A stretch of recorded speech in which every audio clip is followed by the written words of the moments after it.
Ouais, shalom à tous. C'est Petit Matos, vous m'avez reconnu. Voilà. L'ambassadeur même de Jeff J. C'est moi-même son secrétaire général. Donc j'ai fait une compilation de Jeff J. Les frères, suivez jusqu'à la fin puis prenez note.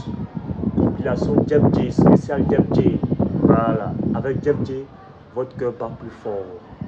C'est Bukhari qui a dit que le prophète, pendant que ces femmes-là sont en état de menstruation, qu'il faisait des attouchements à ces femmes. C'est moi qui l'ai dit ça.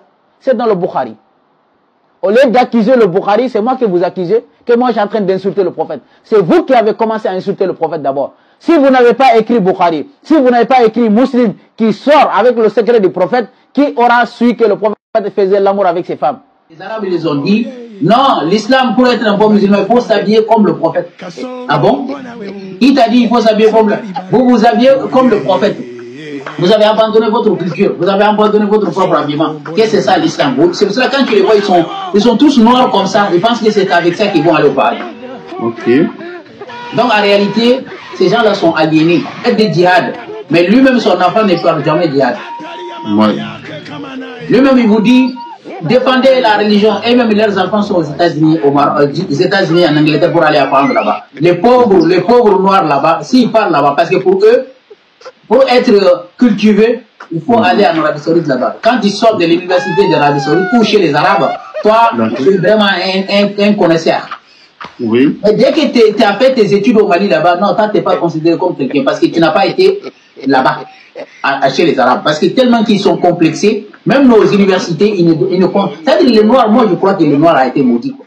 Avec les dons là, tu vois, même Ismaël Aka, il a des gros ventres maintenant parce que don, il a tellement bouffé le don jusqu'à ce que lui-même il a grossi. Sinon au début là, il n'était pas comme ça, il était mince comme ça. Mais dès qu'on l'a fourni de l'argent, ils sont partis à la Mecque là-bas, ils ont eu même des voitures et tout ça là. C'est ça le business. Le mec qui sont dans le business, ils veulent pas que vous sachiez. Mais vous les tarés là, vous êtes derrière eux, et dawa dans la rue, dawa parce qu'ils gagnent là-dedans. Quelqu'un qui n'a pas de boulot, comment il va faire des dawa? Quelqu'un qui n'a pas l'argent pour nourrir sa famille, comment il va faire des dawa?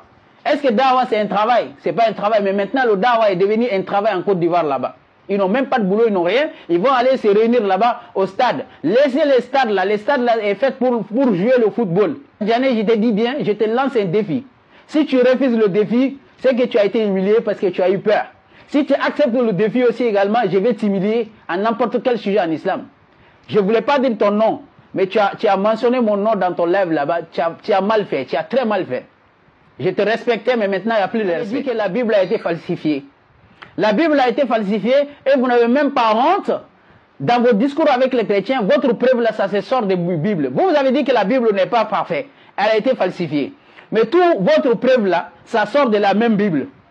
Quand tu dis que quelque chose est falsifié, pour convaincre quelqu'un, il faut que tu rentres dans un livre qui a été falsifié pour convaincre la personne. Sortez avec une autre preuve là derrière pour venir convaincre. Mais la Bible que vous avez dit que c'est falsifié, c'est là-bas que vous allez faire des discours et vous sortez votre preuve dans un livre qui est falsifié.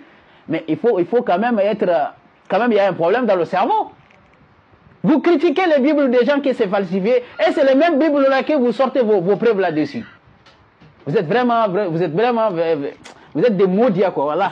Si vous allez au paradis, fermez le paradis avec le clé. On n'a pas besoin de votre paradis là. Parce qu'un paradis où on déverge les femmes, hein? Un paradis où votre occupation c'est de déverger les femmes. Hein? Une femme vierge va venir, ils vont le déverger, il va devenir vierge encore, ils vont le déverger. C'est ça votre travail là-bas au paradis. Quelle est la sexualité? Une communauté perverse. Hein? Quelle est la sexualité, Billah Razi? Il y en a qui prient, pas pour Allah, pour avoir 79 femmes au paradis là-bas. Pour l'ilm. Il y en a qui prient pas pour Allah, ils prient seulement pour satisfaire leur bangala au paradis. Pour essayer de travailler leur bangala au paradis. Les autres prient parce qu'on aime Allah, mais non, et ils prient pour essayer d'entraîner leur bangala au paradis. Continuez. Hein? Continuez. C'est ça votre sunna. C'est ça votre sunna. Voilà. Subhanallah wa ta'ala. Attendez, je vais boire un peu. Oui. Ah!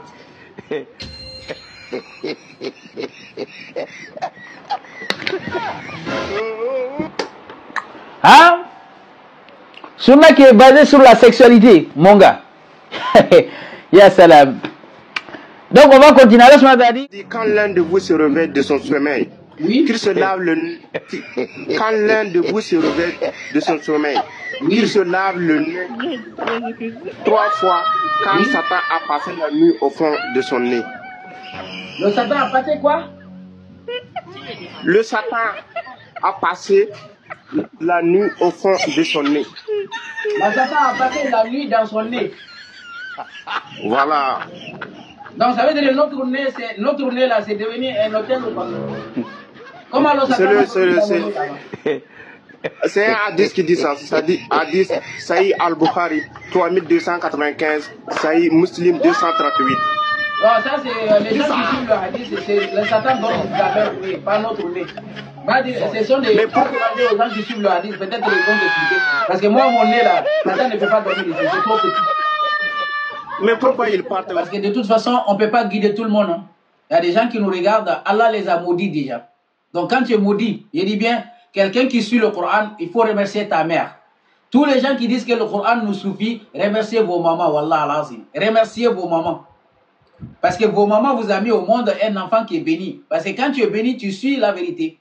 Mais quand tu es maudit, tu es tout le temps en train d'insulter les gens.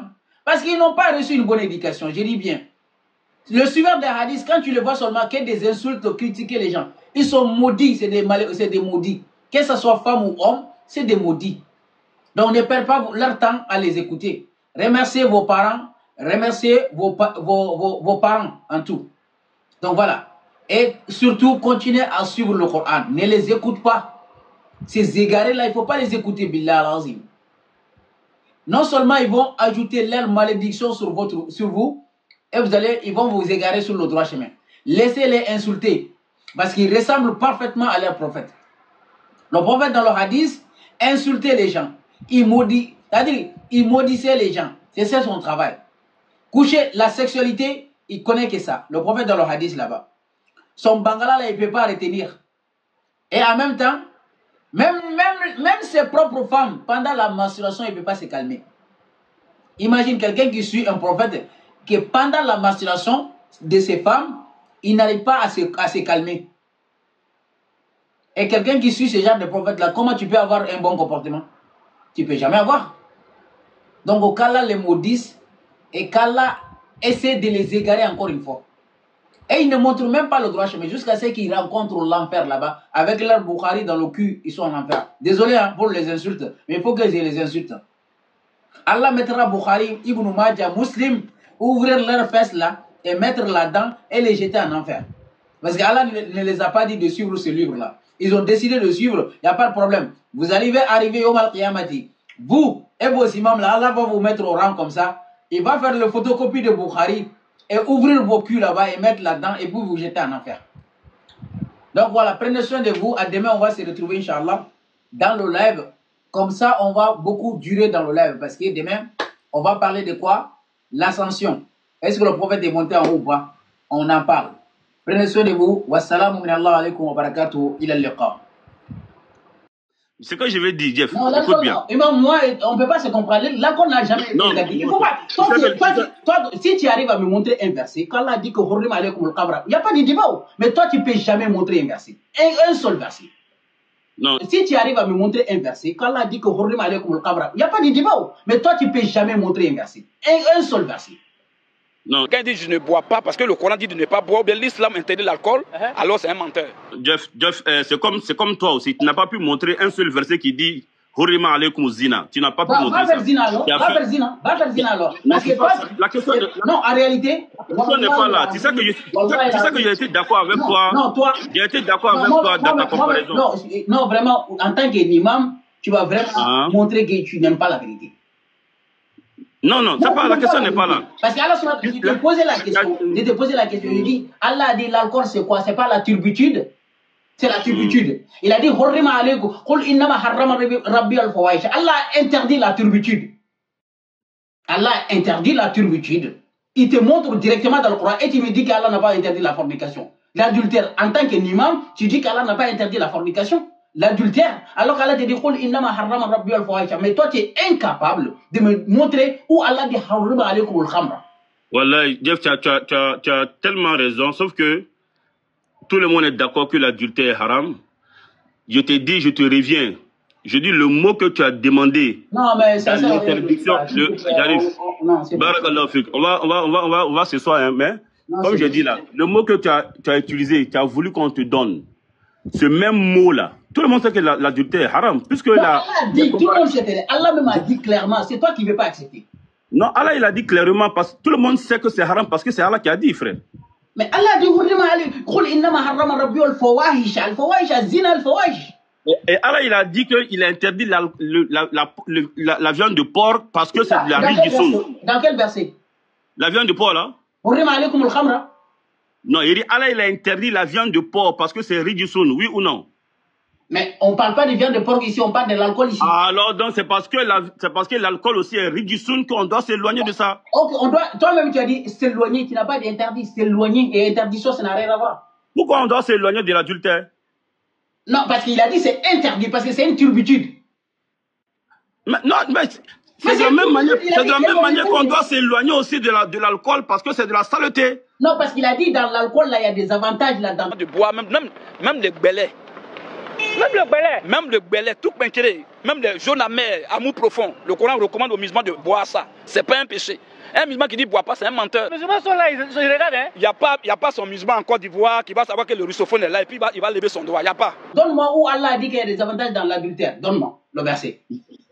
D'abord, l'interdiction n'est pas liée, ou la permission n'est pas liée de la question d'avantage ou non avantage. Bien sûr, elle est liée, bien sûr. Mais regarde.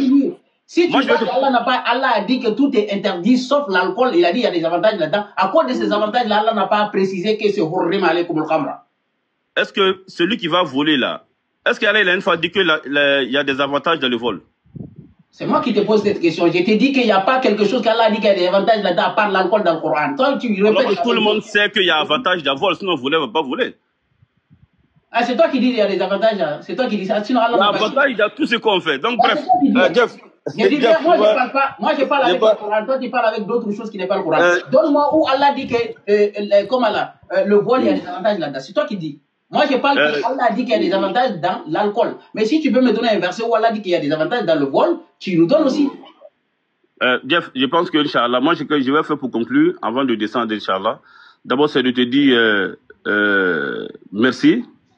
Et de dire merci aussi à tous les panélistes.